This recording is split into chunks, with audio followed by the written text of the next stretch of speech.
out there, and I try really hard not to be that guy, that judgmental guy, but I've got this like fucking judgmental monkey on my back 24/7, and it just like sometimes prevents me from enjoying life. You know, it's just fucking terrible. I just turned into this crotchety old twat. I don't know when that happened. I just used to love everything, and it's not the fucking case anymore, not by a long stretch. I just view things through a different lens these days, and I don't know why that is. Kids, for example, I fucking hate kids, holy hell. I was over to friends, and the child, I don't know if this happens to you at all, but I get fucking uppity when you see like a little, like under a 5-year-old child looks at you, and they're not just looking at you, they're judging you. Like the kid's sizing you up, like they just have this stares, like what the fuck are you looking at? And I think that's probably more to do with me than the kid, but still I have this like, stop shitting your pants and maybe we'll fucking talk, judger.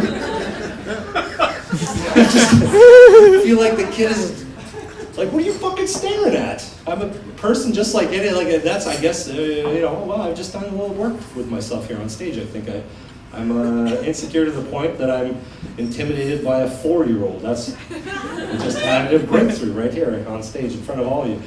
It's mostly not the kids' fault either, it's the parents who over-entitle their children. That's what we're dealing with nowadays. Like our world is just full of over-entitled kids. And it starts with the mums and dads, and I'm a chef by profession. That's what I do to actually pay my bills.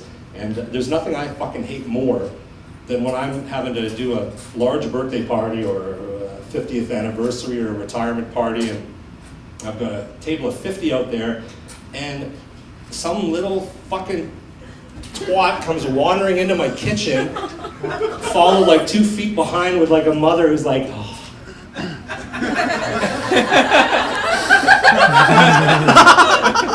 Exploring his world, isn't it? No, it's not bad. Get him unless he wants to explore the fucking burn ward, get him out of my kitchen. What are you talking about? There's like flames and shit everywhere. It's like fucking ridiculous.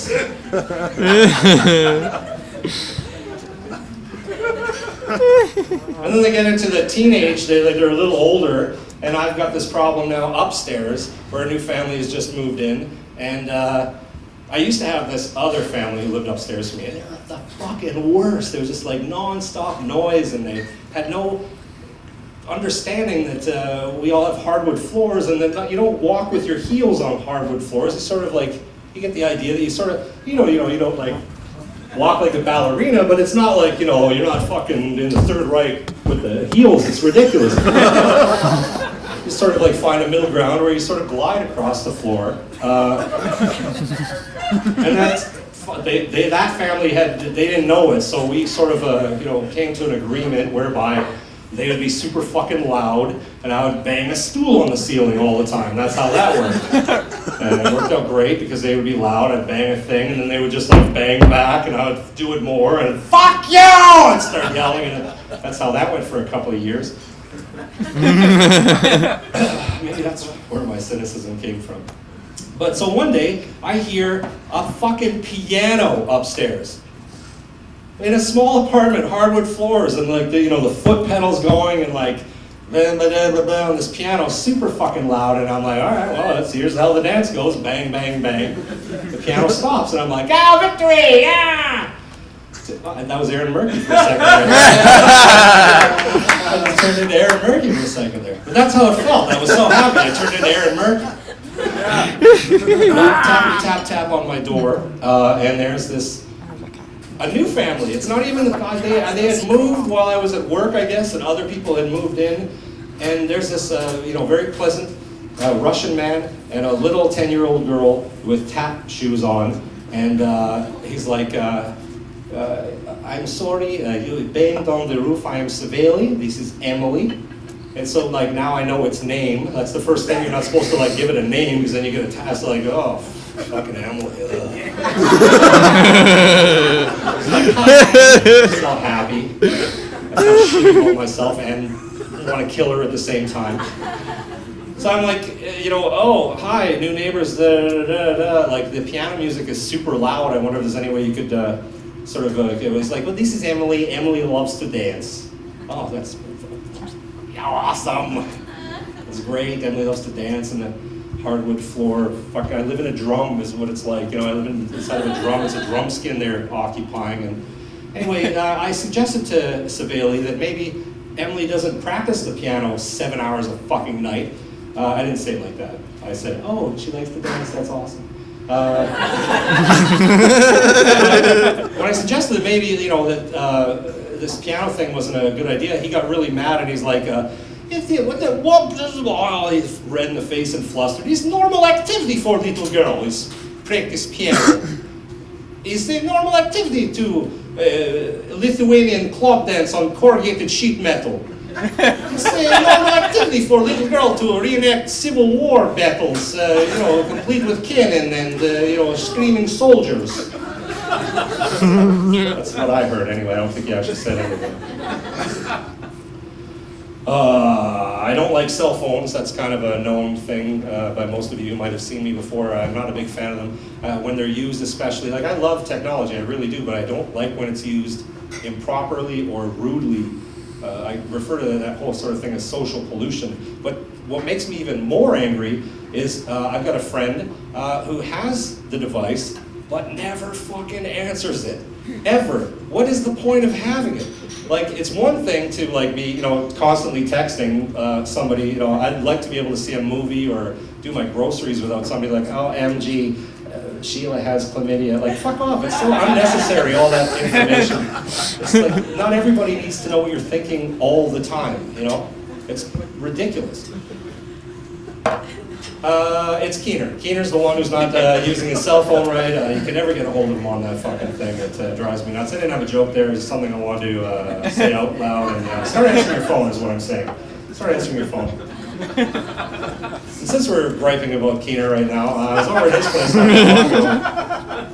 We were doing a little drinking, a little smoking weed. He just got the internet. He just got it. Wow. Just got the internet. So, for us, we've sort of like acclimatized ourselves to what that is, He's now like a fucking vampire up till 7 o'clock every morning with bleary eyes. He starts looking at Gordie Howe videos. The next thing he's like, 2 hours later, 4 horses in one trough is what he's watching. Anyway, we're over there, and I'm showing him a bunch of different clips. So here's another hilarious footnote to that whole thing. We're over there, and he's like, I just got the internet, come over. He's got this brand new, big 42 LCD television with a computer hooked up to it, a wireless keyboard and a mouse. Yeah, oh, it's awesome. Oh, I gotta show you this hilarious video. We go onto YouTube, he's like, oh, I don't have any sound till tomorrow, though. It's like no sound, you can't hear anything on the internet for a full 24 hours after he gets the internet. It's like he's a caveman who's discovered fire, but the wood's wet. He's got to wait till the next day.